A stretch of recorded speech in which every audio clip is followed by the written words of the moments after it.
Entonces, clase número 2 de la materia, alabanza y adoración, trimestre número 2. Entonces voy a empezar allí, donde me quedé la semana pasada, sombra de lo venidero. Ya vimos un poco sobre qué cosa es una señal, qué cosa es un milagro, ¿ok? Pero tiene que quedar bien en claro para poder pasar a lo que sigue, porque vamos a estar viendo ahora otras cosas que, como yo les dije, hermanos, tienen que leer más la Biblia. Si no leen más la Biblia, hermanos, no van a entender muchas cosas. Y el problema, ¿saben qué va a pasar con eso cuando no entienden? Lo que va a pasar es que tratan de entenderlo a la manera carnal, ¿ok? O sea, tratan de aplicarlo a como yo quiero más o menos que funcione. Y no es así. Las cosas son así y así deben de ser, porque Dios es así. Dios se dice la palabra que en Dios no hay mudanza ni sombra de variación, ¿ok? O sea, Dios no va a cambiar. Dios, si ya dijo algo, así va a ser. Entonces, citamos Colosenses capítulo 2, versículos 16 y 17. Dice ahí, por tanto, nadie os juzgue en comida o en bebida, o en cuanto a días de fiesta, luna nueva o días de reposo. Miren lo que dice el 17, todo lo cual es sombra de lo que había de venir, pero el cuerpo es de Cristo, es decir, el que produce esa sombra es de Cristo. Entonces, todas aquellas órdenes antiguas sobre que no hay que comer esto, o esto sí hay que comer, o estos animales son limpios, o estos otros son inmundos, o esto se puede comer y esto no, y tal novillo sí, ¿no? Y otro tal novillo no, y que tales días de fiesta, y que la Pascua, y que los acimos, y que las primicias, y que Pentecostés, y que las trompetas, y que la expiación, que los tabernáculos, todo eso, días de fiestas y sábados, todo eso es sombra de lo que había de venir, todo. O sea, no, ya no podemos, hermanos, estar sujetos a que debemos celebrar tal cosa porque Jesús fue judío. Sí, fue judío en el punto carnal, pero la riqueza que Cristo vino a traer es espiritual. ¿Okay? Si no podemos entender eso, por eso hoy muchos están regresando al judaísmo. Por eso muchos están regresando al judaísmo. Por eso muchos, parte de las escrituras del Antiguo Testamento no las logran entender. ¿Por qué? Dejan a un lado a Cristo y ponen su sentir, o ponen lo que ellos creen que debe ser Israel o debe ser Cristo.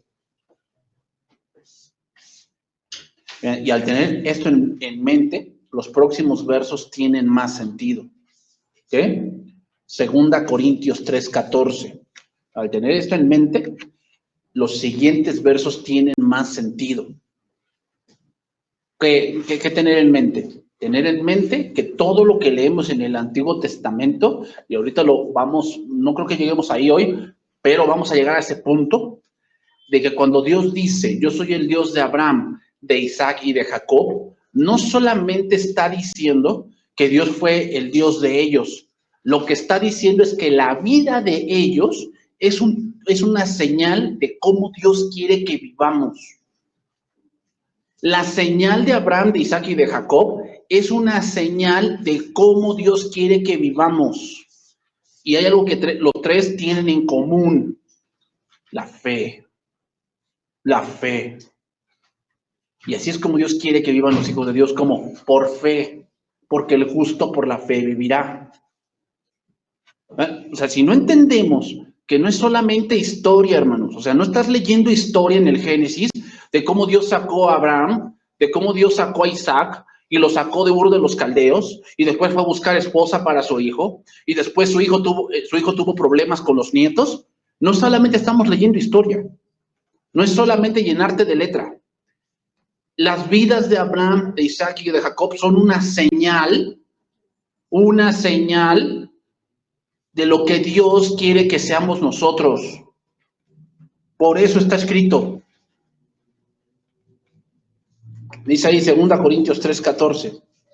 Pero el entendimiento de ellos se embotó, porque hasta el día de hoy, cuando leen el antiguo pacto, les queda el mismo velo no descubierto, el cual por Cristo es quitado. Y aún hasta el día de hoy, cuando se lee a Moisés, obviamente entendemos que cuando dice se lee a Moisés, se refiere al Antiguo Testamento. Cuando se lee el Antiguo Testamento, el velo está puesto sobre el corazón de ellos.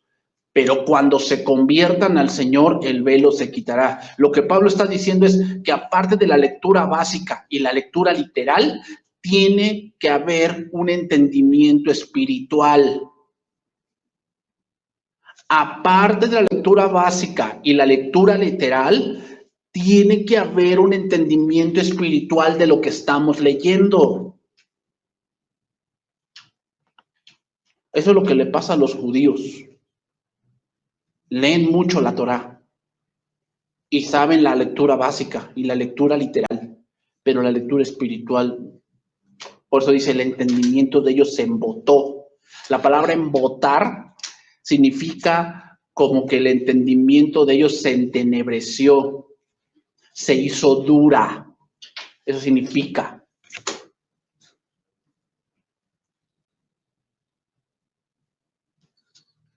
Pero hasta el día de hoy, los judíos no saben por qué siguen sacrificando animales. No saben. Ellos en las sinagogas tienen que sacrificar animales, corderos en la Pascua y tienen que rociar sangre y hacer todas esas cosas simbólicas, pero no saben por qué las hacen. No lo saben. ¿A qué apunta? ¿Qué quiere decir? Hermanos, los judíos son fieles a la letra, pero no han visto entre líneas. Eso se le llama discernimiento. Si tú no sabes ver entre líneas, tú no vas a crecer. Por eso les digo, hermanos, el instituto bíblico no es simplemente para que pases y me entregues muchos trabajos, es que aprendas a pensar. Y eso es aprender a pensar, ver entre líneas. ¿Qué es lo que Dios me está diciendo?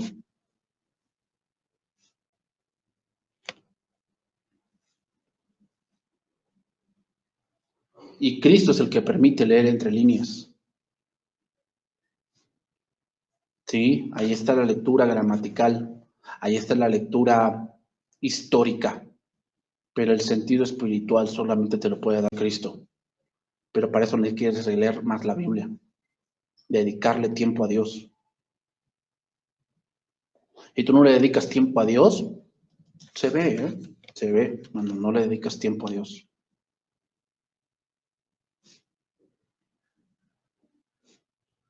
Gálatas 4:21. Gálatas 4:21. Dice ahí, decidme los que queréis estar bajo la ley. ¿No habéis oído la ley? O sea, les voy a relatar una historia de la ley. Porque está escrito. Estamos leyendo la historia, ¿no? Esta es la historia. ¿Cuál? Abraham tuvo 2 hijos. Uno de la esclava y el otro de la libre. Pero el de la esclava nació según la carne, más el de la libre por la promesa. ¿Te das cuenta cómo Pablo cita una historia que creo que todos sabemos y que todo judío debería saber, y empieza a connotar cosas espirituales entre líneas? Eso no lo dice la historia. Obviamente entendemos que el hijo de la esclava es Agar o es Ismael y el hijo de la promesa es Isaac. ¿Ok? Eso lo tenemos bien entendido. No dice Agar es la carne, eso ya es algo que Pablo lee entre líneas, que así es. Lo cual es una alegoría, y vean lo que dice, lo cual es una alegoría, pues estas mujeres son los 2 pactos. Una proviene del monte Sinaí, la cual da hijos para esclavitud, y este es Agar, porque Agar es el monte Sinaí en Arabia. ¿Por qué dice el monte Sinaí? Porque el monte Sinaí fue donde se dio la ley. A eso se refiere. Y corresponde a la Jerusalén actual, pues esta, junto con sus hijos, está en esclavitud. ¿A qué esclavitud se refiere?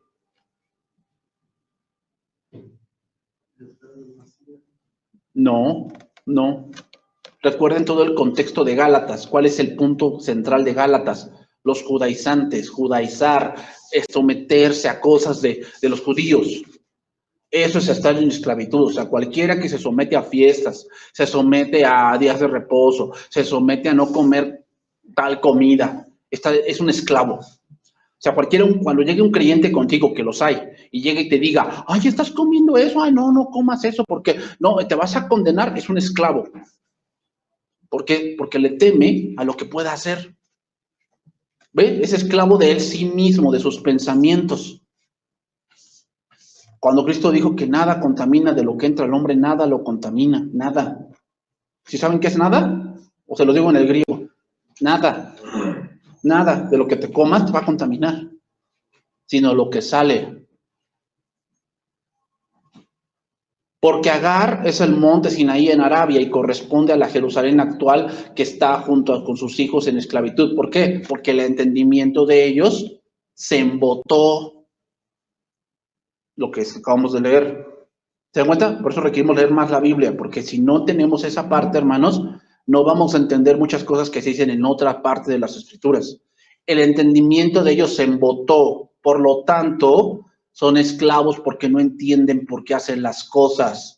No entienden el significado entre líneas de lo que quiere decir la Pascua, de lo que quiere decir los tabernáculos, de lo que quiere decir el holocausto, de lo que quiere decir los sacrificios de paz, de lo que quiere decir el día de reposo. No lo entienden.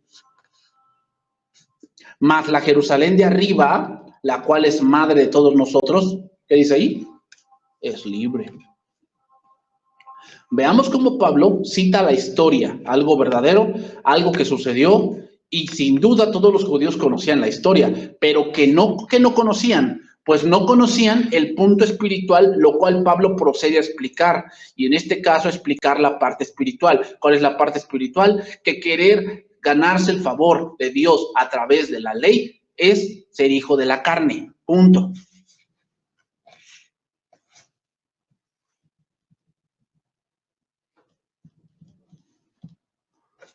Versículo 29 de Gálatas 4. Pero como entonces el que había nacido según la carne perseguía al que había nacido según el espíritu, ¿de quién está hablando en la historia? De Ismael y de Isaac, de eso se está hablando. Así también ahora, así también ahora es que yo tomo la historia y eso es un tipo de algo. ¿De qué es tipo? Los de Ismael, en el caso de Gálatas, son los de la ley. En el caso de Gálatas son los de la ley. Que no, es que los Ismael son los árabes. No estamos hablando del punto generacional o étnico. No estamos hablando de eso. Estamos hablando espiritualmente. Ismael es de la carne y Gálatas trata sobre los judaizantes. Por lo tanto, todos los judaizantes son de la carne. Y todos los que son de la fe, como Isaac, ¿quiénes son esos? La iglesia, son perseguidos ¿por quiénes? Por los judaizantes, como se nombra en Gálatas. Ese es un tipo. Eso es lo que debemos llegar a hacer, hermanos. Eso es lo que debemos llegar a comprender. No es solamente yo leo y ya, no, tengo que comprender por qué está escrito eso. Mas, ¿qué dice la Escritura? Echa fuera a la esclava y a su hijo. ¿Sucedió eso? Sí, dice que Isaac o Ismael le hacía feo a Isaac y entonces Sara le dijo a Abraham, échalo porque él no heredará con mi hijo. Entonces dice que Abraham se puso en crisis porque era su hijo y le dijo Dios, échalo. ¿Por qué?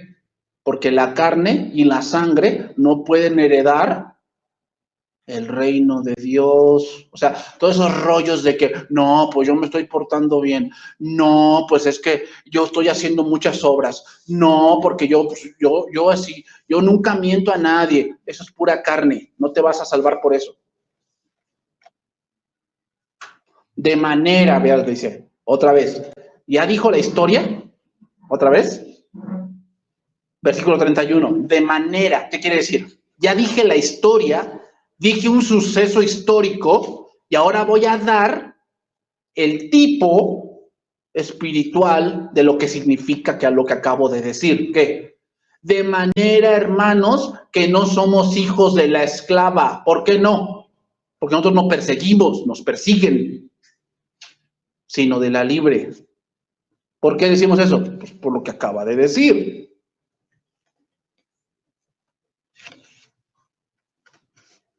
Pues lo que está diciendo Pablo es, ¿ven esta historia? ¿La han leído? Tal vez la saben de memoria, pero ahora vamos a la parte espiritual. Y es que ahora somos de la libre, hablando de la carne y del espíritu. Todo eso es sombra de lo que habría de venir. Ok, vamos a otro punto. Tipología ministerial y del templo. Otro punto. Tipología ministerial y del templo.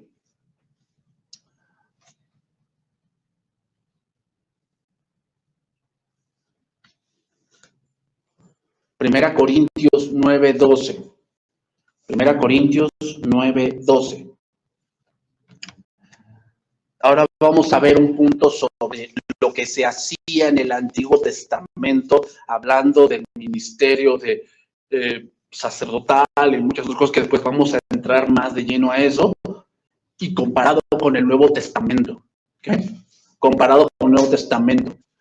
Porque muchos se jactan diciendo así, es que estamos bajo la gracia y ya no tenemos tanto esas cosas como en el Antiguo Testamento. Lo que me estás diciendo es que Dios ha cambiado. Pues el que está erróneo eres tú, no conoces a Dios. Dios no ha cambiado. Tú estás agrediendo un atributo de Dios que es la inmutabilidad.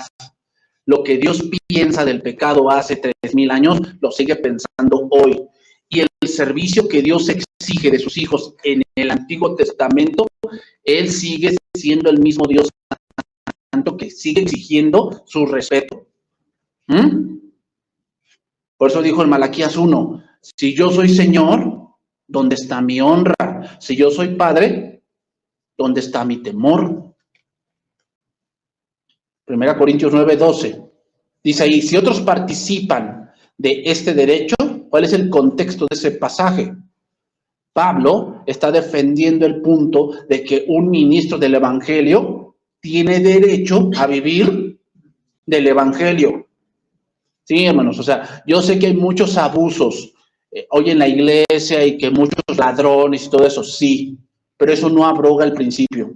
El principio es que si alguien trabaja de lleno en el Evangelio, tiene derecho a vivir del Evangelio. No lo digo yo, lo dice la Biblia. Y es un tipo, o sea, eso se dio en el Antiguo Testamento para nosotros, es un tipo. Si otros participan de ese derecho sobre vosotros, ¿cuánto más nosotros? Pero no hemos usado de este derecho, sino que lo soportamos todo, no por no poner ningún obstáculo al Evangelio de Cristo. No sabéis, fíjate cómo lo dice, no sabéis que los que trabajan en las cosas sagradas, ¿de qué está hablando Pablo ahí? Cuando dice cosas sagradas, ¿a dónde apunta? Al tabernáculo. Es obvio que apunta al tabernáculo. ¿Dónde se lee el tabernáculo? Éxodo, Levítico y Números. Hay que leer todo eso para entender ese pasaje. ¿No sabéis que los que trabajan en las cosas sagradas comen del templo? Sí, se ponían los panes y cada mañana tenían que ser cambiados. ¿Y qué hacían con esos panes? Eran para los sacerdotes exclusivamente. Eran para los, no se tiraban, se comían. ¿Por qué? Porque Dios no es deudor de nadie. Dios no es deudor de nadie. O sea, no venimos acá para que Dios nos dé un salario, pero sin duda Dios no es deudor de nadie y Él va a dar lo que Él crea conveniente a cada uno de nosotros. Por eso dice la palabra que no ha visto un justo mendigar pan debajo del sol. ¿Por qué? Porque sin duda alguien que sirve a Dios no va a mendigar pan, va a tener, Dios le va a dar, porque Dios no es deudor de nadie. ¿No sabéis que los que trabajan en las cosas sagradas comen del templo y que los que sirven al altar, del altar participan? Es obvio.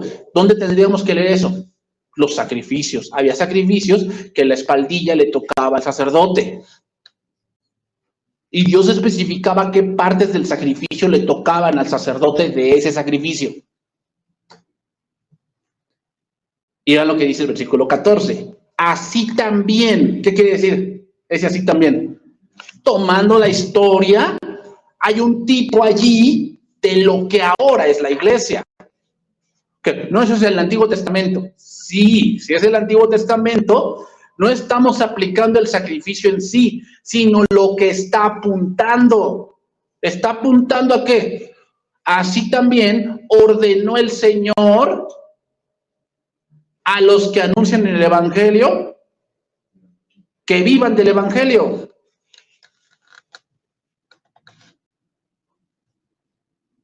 Pablo en estos versos está hablando del derecho que tienen los ministros del Evangelio de vivir del Evangelio. Aquí la frase que llama la atención es, ¿no sabéis, versículo 13? ¿A qué se refiere entonces eso? Que muchos a veces de los errores que cometemos en el antiguo, o muchos de los errores que cometemos en la iglesia, es porque ignoramos la Biblia. La ignoramos completamente. Por eso cometemos errores. Porque estamos ignorando lo que la Biblia ya dice. Por eso los corintios no querían dar dinero a Pablo, porque ignoraban que la Biblia ya decía que era su derecho. Aquel que dice, no, pues es que el pastor vive de mi dinero, eres un ignorante. Porque para empezar, no es tu dinero. No es tu dinero, para empezar, ¿eh? Dios te dio. Y cuando tú pones tu ofrenda en el ofrendero, no es tu dinero. Si tú dices eso, eres un ignorante, es lo que eres. Porque estás pensando que lo generas tú, que eres tú. No. Y Dios condenó mucho al pueblo por abandonar el templo. ¿Qué pasaba cuando abandonaban el templo? Los sacerdotes tenían que ir a trabajar. Y entonces el templo estaba solo. No había quien sirviese en el templo.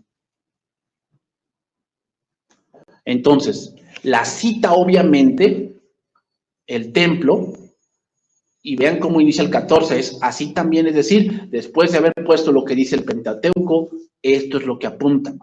Eso significa, hermanos, que el sostenimiento del ministro en el Nuevo Testamento descansa también en las disposiciones dadas por Dios en el Antiguo. La palabra, así también, es el puente entre la correspondencia del Antiguo y el Nuevo Testamento.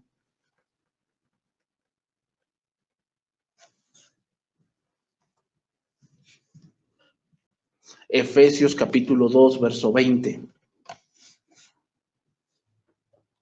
Efesios capítulo 2, verso 20. Dice ahí, edificado sobre el fundamento de los apóstoles y profetas, siendo la principal piedra del ángulo, Jesucristo mismo, en quien todo el edificio bien coordinado va creciendo para ser un templo santo en el Señor.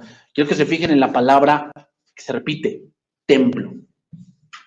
Templo. Hoy no tenemos cuando hablamos de templo, no hablamos del templo de Salomón, ni del templo de Herodes, ni del tercer templo. Hermanos, eso del templo no sirve ya. La última vez que la presencia de Dios estuvo en un templo fue cuando Jesús visitó el templo de Herodes. Esa fue la última vez que Dios estuvo en un templo de obra de mano de hombre. Porque ahora el templo no es algo construido, es nuestro cuerpo. Así que no importa si ya construyen el tercer templo, o sea, todo está a la expectativa de que construyen el tercer templo, entonces ya va a ser el fin, no importa, porque Dios no va a estar ahí. Así como estuvo en el templo de Salomón o en el templo de Herodes, no va a estar allí. ¿Por qué? Porque el templo apuntaba a otra cosa. ¿Se dan cuenta? O sea, como no han entendido, siguen pensando que las cosas son terrenales. El templo apuntaba a otra cosa, y aquí lo está diciendo. en quien todo el edificio, bien concertado, va creciendo para ser un templo santo en el Señor.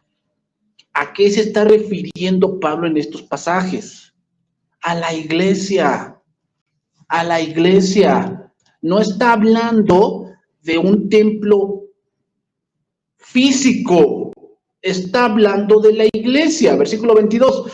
En quien vosotros también sois juntamente edificados. O sea, en quien vosotros también. O sea, ahora el nuevo templo no es hecho de ladrillo material. El nuevo templo es hecho a base de creyentes. Creyentes que requieren ser, ¿qué? Edificados ¿en qué? En el fundamento de los apóstoles. ¿Qué cosa escribieron los apóstoles? El Nuevo Testamento. ¿Y los profetas? El Antiguo Testamento. Entonces, no solamente somos del Nuevo Testamento, tenemos que estudiar el Antiguo Testamento y tenemos que entender por qué Dios dijo eso. Por eso hay iglesias, yo les voy a decir así, deformadas. ¿Por qué? Pura gracia, pura gracia, pura gracia. Pero no, si no han entendido la ley, no entienden lo que es la gracia. No podemos entender la gracia si no entendemos la ley. Tenemos que entender la ley. No podemos entender el amor de Dios si no entendemos la ira de Dios. No la podemos entender. Por eso tenemos un concepto del amor tan vago y tan errado, porque no conocemos lo que es la ira de Dios.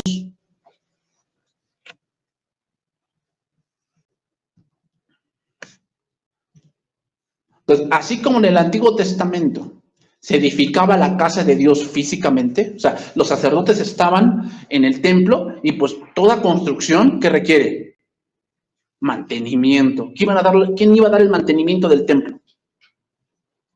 Los sacerdotes. Tenían que volver a pintar, resanar, limpiar el altar, ¿verdad? Prender el candelabro, prender el incienso, una vez al año entrar y hacer expiación, pues sabía que el polvo también hay que limpiar, ¿verdad? Cambiar los panes continuamente, cambiar el agua del lavacro, pues no se pone verde. ¿Quién iba a hacer todo eso? El sacerdote, obvio. Entonces, así como en el Antiguo Testamento se edificaba la casa de Dios física, eso era figura ¿de qué? De lo nuevo. ¿Cuál? En el Nuevo Testamento se habla de la edificación de un templo para morada de Dios en el Espíritu. Pablo dice aquí, para hacer un templo santo en el Señor. ¿Y quién se encarga de edificar la iglesia? Cristo a través de su palabra, y a través de su palabra tiene ministros que se encargan de, ¿qué?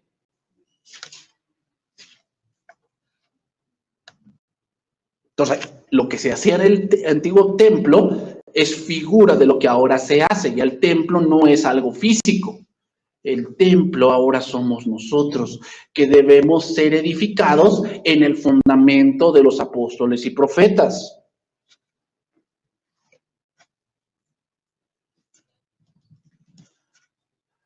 Capítulo, segundo libro de Samuel 7:24, para que veamos eso. Vean cómo lo dice Dios. Segundo libro de Samuel, capítulo 7, verso 24. Hay una frase allí importante que debemos entender.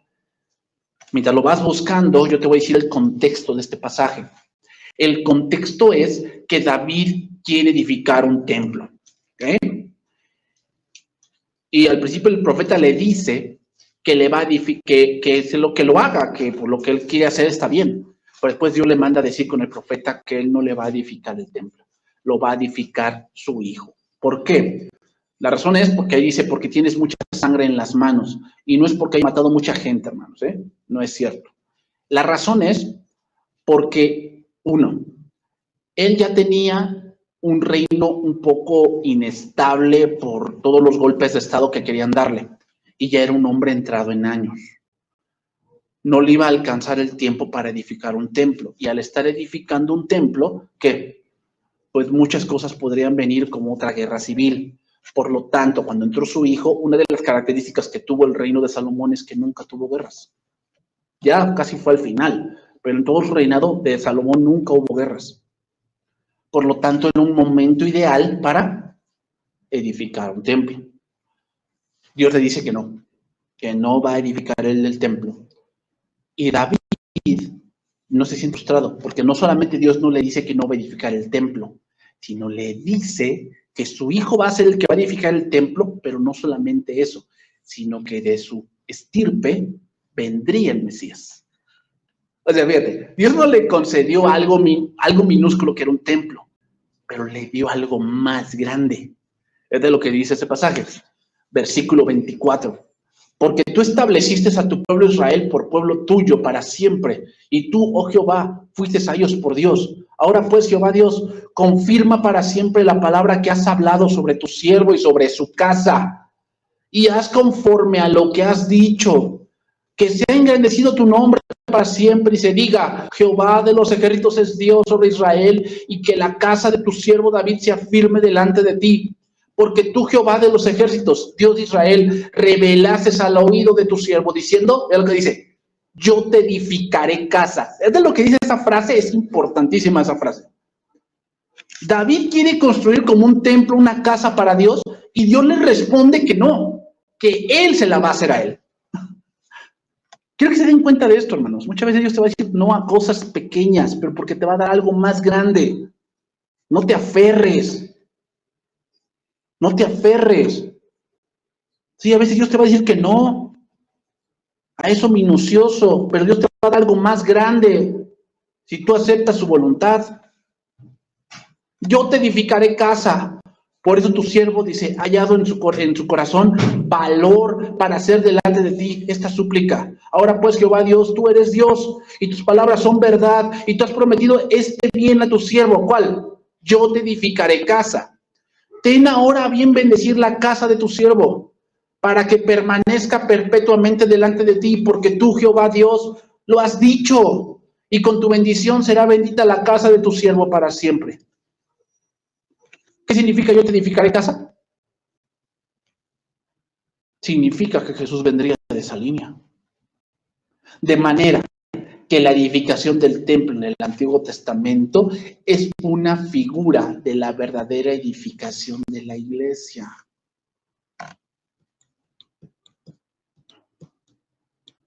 Entonces, entendemos otro tipo ahí. Lo que Dios más quiere no es la edificación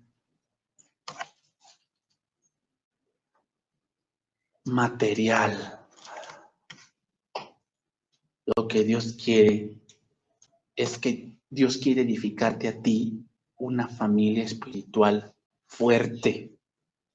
Debemos preocuparnos porque nuestra familia espiritualmente Dios la esté edificando. No te estés preocupando tanto por toda la cosa material porque piensas que eso es lo que te va a establecer. No.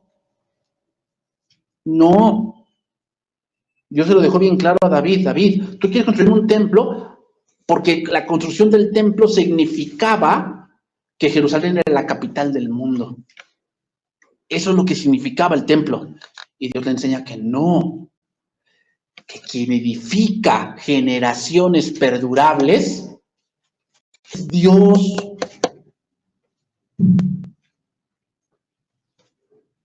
¿Quieres que tu generación perdure? No es el cuadro de honor y todas las calificaciones buenas la que va a hacer que tu generación perdure.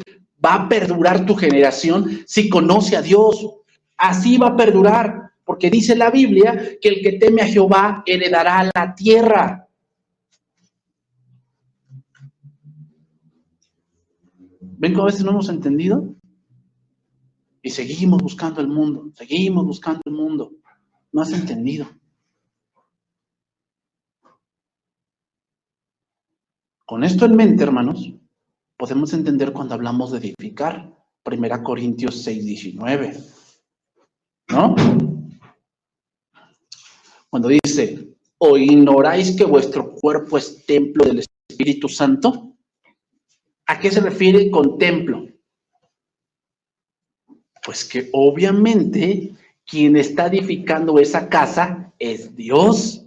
¿A través de qué? De su palabra. 2 Corintios 6:16. ¿Y qué acuerdo hay entre el templo de Dios y los ídolos? ¿De qué está hablando Pablo allí? Está hablando del yugo desigual. ¿A qué se refiere? Pues es obvio que no hay ningún acuerdo en que esté aquí un satanista. Es obvio que no. Que esté aquí un satanista, pues bueno, la muerte hace el favor un día, pero no. No es su lugar. Y no estamos hablando de un lugar físico, estamos hablando de quién habita en ti. Porque vosotros sois el templo de Dios viviente. Como dijo Dios, habitaré y andaré entre ellos y seré su Dios y ellos serán. O sea, el punto de que Dios habite en ti es lo que te hace hijo de Dios. 1 Corintios 3:9 dice, porque nosotros somos colaboradores de Dios y vosotros sois la labranza de Dios, edificio de Dios, conforme a la gracia de Dios que me ha sido dada. Yo como perito arquitecto puse el fundamento y otro edifica encima, pero cada uno mire cómo sobreedifica. ¿Cuál es el fundamento? Cristo es el fundamento. ¿Y con qué estamos edificando? Pues con la palabra ya revelada. ¿Pero se dan cuenta?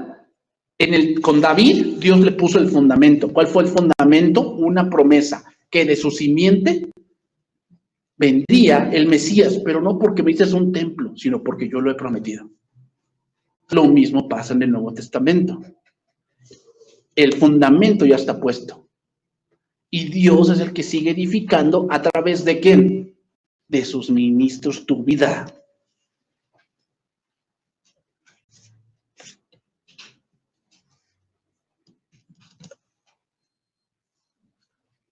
Debemos entender esto, hermanos. Si no entendemos esto, vamos a tener muchos problemas, muchos problemas de cómo entendemos la Biblia. ¿Cómo entendemos la Biblia? Otro punto. Tipología sacrificial. Vamos a entrar a otro punto aquí. Interesante, hermanos. Por eso le digo, yo supongo ya que muchas cosas ya las saben. Eso se le llama teología avanzada, O sea, todo lo que estamos viendo, Hebreos dice que aquel que no ha entendido esto es como un niño. O sea, si tú no logras entender esto, es que te falta estudio. Te falta, porque si no entiendes estas cosas así, claramente lo que está diciendo es que eres como un niño. Dice, y un niño es inexperto. Filipenses 2:17. Estamos ahora en el punto tipología sacrificial.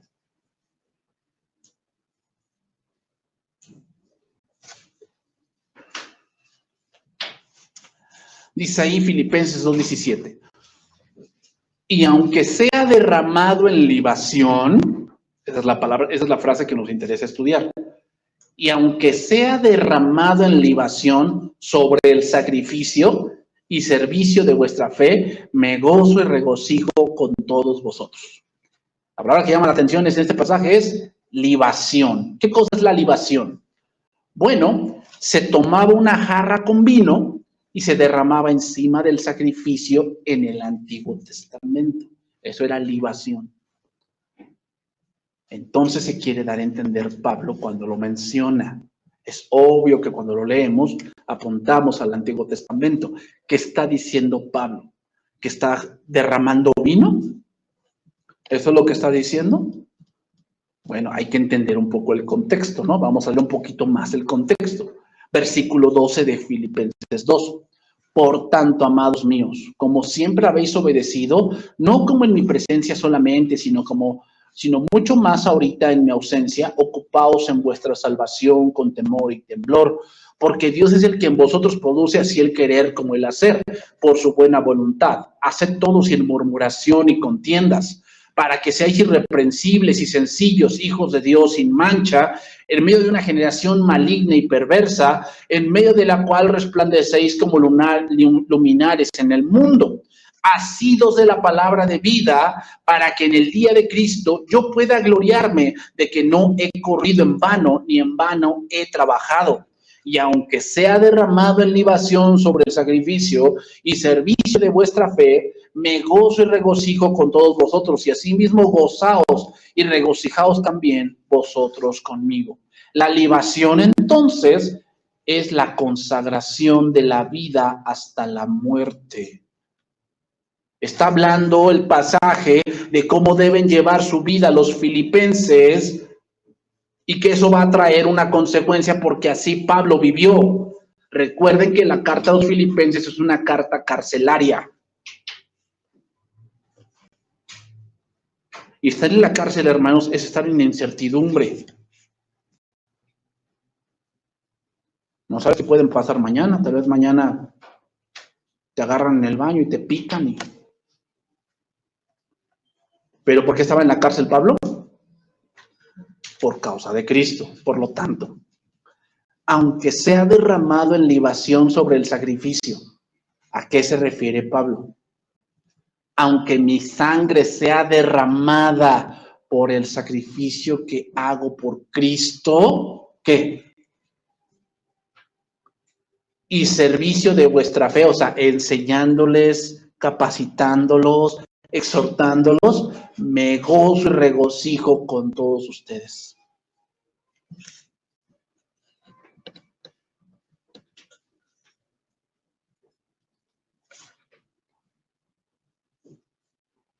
Entonces, libación allí la está tomando Pablo, como que dice Romanos capítulo 12, versículo 2. Por tanto, hermanos, os ruego por la misericordia de Dios que presentéis vuestros cuerpos en sacrificio vivo, santo, agradable a Dios, que es vuestro culto racional. Es el versículo 1. 12:1. O sea, ahora el sacrificio que estamos haciendo, ¿cuál es el sacrificio vivo? Que yo mismo por voluntariamente me entrego a Cristo. El problema del sacrificio vivo es que tiene voluntad y muchas veces la carne no quiere sacrificar. Por eso la vida cristiana cuesta mucho, hermanos. ¿Por qué? Porque la vida cristiana es sacrificio. Sí, tienes que sacrificar muchas cosas que aparentemente pues no son ni tan malas. Pero si se oponen a la voluntad de Dios, se convierten en malas. Entonces, estamos llevando una vida de sacrificio y Pablo va más allá y dice, a lo mejor soy como la libación. ¿Cómo? Soy muerto y mi carne, mi sangre es derramada como la libación, pero no me gozo. ¿Por qué? Porque es por causa de Cristo. Así como el sacrificio era en esos tiempos, ¿para quién se sacrificaba? Para Dios. Filipenses 4:18. Pero todo lo he recibido y tengo abundancia. Estoy lleno, habiendo recibido de Epafrodito lo que enviasteis. Olor fragante, es lo que dice. Sacrificio acepto, agradable a Dios. ¿De qué está hablando Pablo ahí? Que hicieron sacrificios por él y le enviaron un perfume de Paco Rabanne y toda la cosa, olor fragante y todas esas cosas. No, nada que ver. Obviamente Pablo está utilizando términos del Antiguo Testamento. Fíjate, ¿cómo era Pablo? Que sabía que al escribir eso, los filipenses lo iban a entender. ¿Te pones a entender? O sea, yo no hubiera escrito eso, a lo mejor que digo, no, pues no, a lo mejor ni entienden este lenguaje que les voy a poner acá. Y pues, no, o sea, Pablo lo pone porque obviamente inspirado por Dios, pero sabedor que la iglesia en Filipos lo va a entender. ¿A qué se refiere Pablo? ¿Cuál es el punto, el contexto de ese pasaje? La ofrenda que llevaron para Pablo. Pablo, estando en la cárcel, pues no tenía recursos y los hermanos de Filipos le enviaron dinero. Entonces, por eso dijo, pero todo lo he recibido. O sea, todo lo que ustedes me enviaron, lo he recibido y tengo en abundancia. Y ojo, hermanos, la iglesia de Filipos era una iglesia pobre. O sea, no creo que le hayan enviado mucho. mucho dinero, así pues, grandes cantidades para que pues, pueda vivir cómodo en la cárcel, ¿no? Como el Chapo Guzmán ahí en la cárcel, ¿no? Con tele satelital y toda la cosa, ¿no? Pero él lo que recibió lo ve como gran ganancia. Dice, estoy lleno, habiendo recibido de Epafrodito lo que enviasteis. ¿Qué enviaron? Una ofrenda. Olor fragante, sacrificio acepto, agradable a Dios. Aquí Pablo habla de la ocasión que recibió ayuda económica de los hermanos filipenses. Y veamos cómo utiliza un lenguaje totalmente sacerdotal apuntando al templo. O sea, hermanos, cuando nosotros damos en la ofrenda voluntariamente y sin pesar, es un olor fragante a Dios. Y que tú des por agradecimiento, diga, Señor, no, es que le estamos haciendo más rico al pastor, pues tu ofrenda no es acepta, no importa cuánto eches, que no es la cantidad, es el corazón.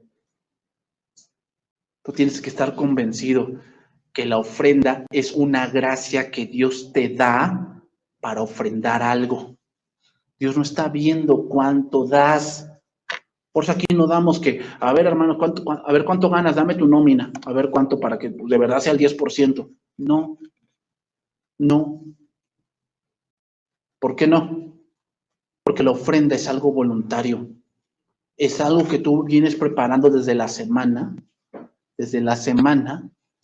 que dices, yo voy a dar esto. Y como no es darlo con pesar, que tú lo das por agradecimiento.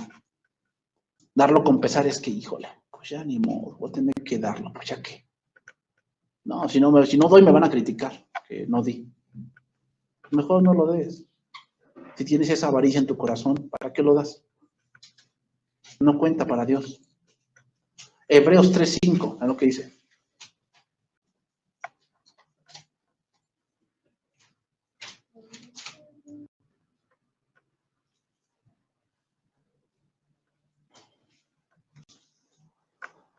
Hebreos 3:5, ven lo que dice aquí.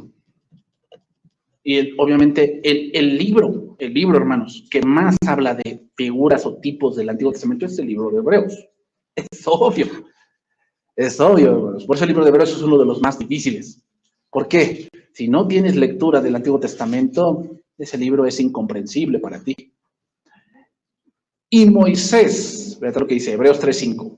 Y Moisés a la verdad fue fiel en toda la casa de Dios. Déjame con cuidado. Y Moisés a la verdad fue fiel en toda la casa de Dios como siervo para testimonio de lo que iba a decir. A esa frase hay que analizarla. ¿A qué se refiere? ¿Qué quiere decir esto? Bueno, todo aquello que aconteció con Moisés en la casa de Dios, sostenida con todos esos detalles, no era solo para ese tiempo. No era solo para ese tiempo. Y acordémonos de cosas que Moisés hacía. Dice que cuando Moisés iba al tabernáculo, todos se paraban afuera de la tienda y lo veían como iba al tabernáculo y entraba. Y entonces la nube descendía. Ese es un tipo de algo. No solamente sucedió allí, apuntaba a otra cosa. Moisés subió a la montaña. Moisés, Dios le decía qué es lo que tienen que hacer. Diles que mañana van a comer pan. Diles que mañana van a comer carne hasta que les salga por las narices. ¿Qué quiere decir eso de Moisés? Que Dios te sigue hablando, ¿sí? ¿Cómo? Pues cada día tenemos que ir al tabernáculo. Cada día tenemos que consultar las escrituras. ¿Y qué significa? Que los demás que se pongan en la tienda, tu familia tiene que ver que tú vas a Dios, tiene que verlo, no es vayan. No, pues es que yo siento que así. No, pues, ¿sabes lo que le sucede a la gente así? Pues ahí está Coré, Datán y Abiram, ahí está Aarón, ¿no? Moisés no sabemos a dónde se fue, pues haznos dioses. Pues él dijo, pues vamos a hacer una colecta de oro y salió este becerro. Si tú no vas continuamente al tabernáculo, te vas a desviar a la idolatría.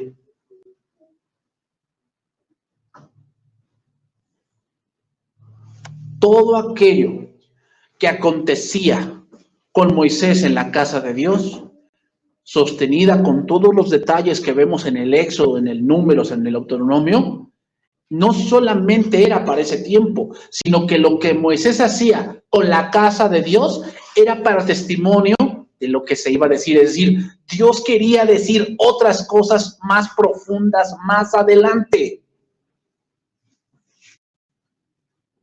Es decir, ahora en el Nuevo Testamento, Dios nos dice cosas más profundas. Pero para esas cosas para que esas cosas hoy se pudieran decir, Dios estableció un testimonio tipológico desde antes. ¿Cuál testimonio? La vida de Moisés. Apenas tuvimos una serie de eso, ¿no? ¿Por qué crees que dimos esa serie? Porque la vida de Moisés es un tipo de lo que debe ser un siervo de Dios. Si no entiendes eso, tú no vas a reinventar cómo es un siervo de Dios. Ya está establecido cómo es.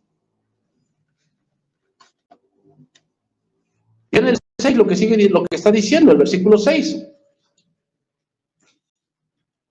Pero Cristo, como hijo sobre su casa, la cual casa somos, ya lo entendimos que sí, ¿verdad? Porque Dios edificará casa, somos templo de Dios, somos piedras vivas, ya entendimos eso. Entonces, Moisés fue utilizado y a él se le dio que todo el diseño del tabernáculo, todo el diseño, medidas, todo.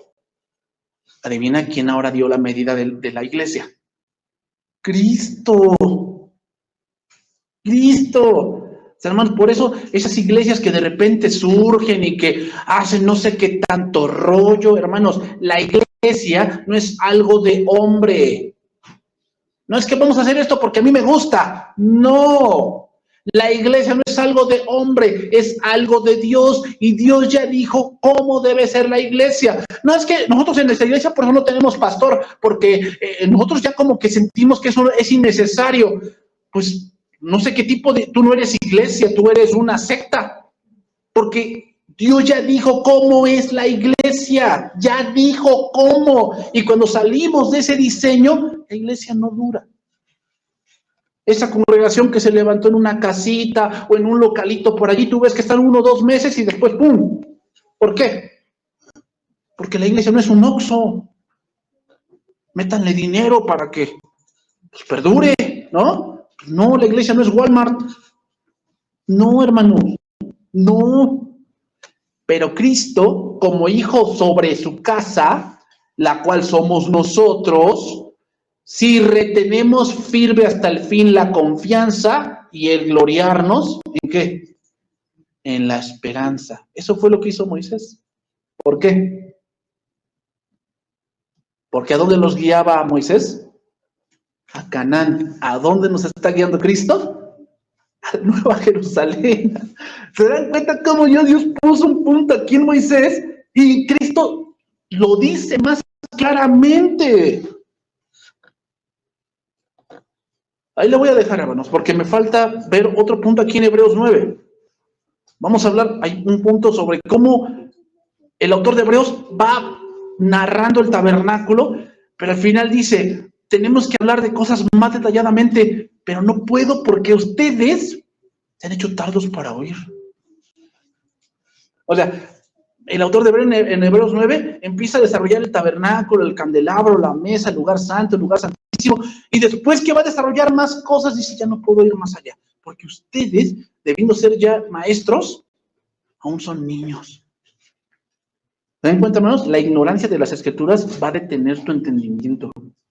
Si tú no estás estudiando la Biblia, tu entendimiento es muy vago de lo que es Cristo. Tienes que estudiar la Biblia.